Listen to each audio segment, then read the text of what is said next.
Baiklah, terima kasih kepada saudari Intan Kurnia Ramadhani yang telah menampilkan 16 judul dari modul studi Al-Quran. Selanjutnya kami persilakan kepada saudari Lilis Aryani untuk menampilkan 16 judul dari modul studi Al-Quran. Kepada saudari Lilis kami persilakan. Assalamualaikum warahmatullahi wabarakatuh. Baiklah, saya Lilis Aryani. Saya akan menyampaikan presentasi 16 judul dari modul studi Al-Quran.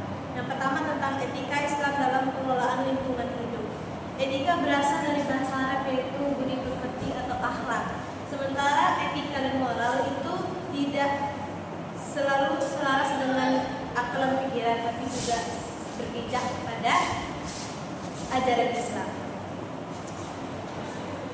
Dua ajaran yang pertama adalah Rabbul Alamin, yang kedua adalah Rahmatan lil Alamin. Ada juga 3 tahap beragama menjaga etika lingkungan. Yang pertama ada ta'abud, ta'akul, dan ta'akul.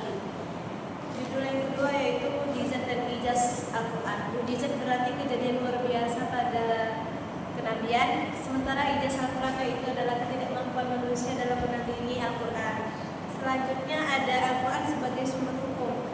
Sumber-sumber hukum dari Al-Quran ada 4. Yang pertama ada Al-Quran, hadis, ijma, dan qiyas. Selanjutnya ada Al-Quran dan transformasi sosial bagi umat Islam.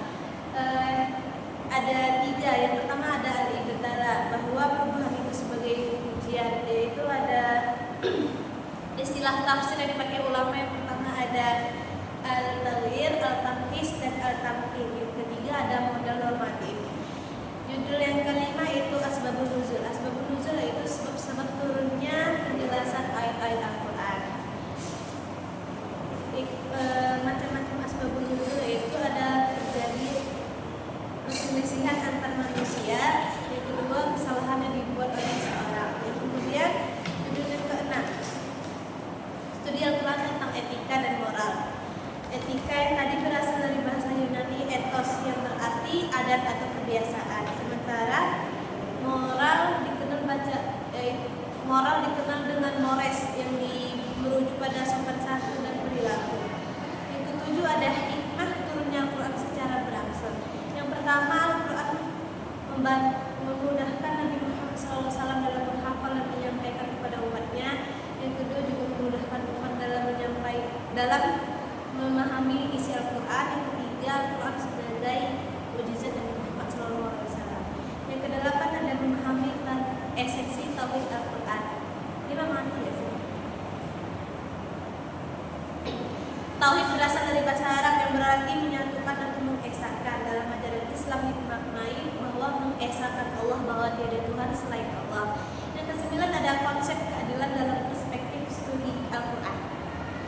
Keadilan itu berarti dengan sama berat, tidak berat sebelah, dan tidak memihak siapapun. Yang ke-10 ada studi Al-Quran tentang etika atau berkomunikasi. Etika komunikasi dalam Islam adalah tata cara berkomunikasi yang sesuai dengan nilai-nilai moral dan ajaran Islam. Yang ke-12 konsep pendidikan dalam Al-Quran. Pendidikan Al-Quran mengarah pada pembentukan akhlak dan iman. Contohnya, orang tua diperintahkan untuk mendidik anak-anaknya. Contoh dalam Al-Quran surah Al-Luqman. Kemudian ilmu dalam Al-Quran sangat dihargai. Orang berilmu itu memiliki derajat yang tinggi. Yang ke-13 yaitu studi Al-Quran tentang pengendalian diri. Al-Quran memerintahkan sabar, menahan amarah, dan menjauhi hawa nafsu. Sebagai contoh, puasa itu sebagai latihan diri untuk mengontrol diri. Terus juga orang bertakwa adalah orang yang mampu mengendalikan perilakunya. Relevansinya dalam kehidupan sehari-hari.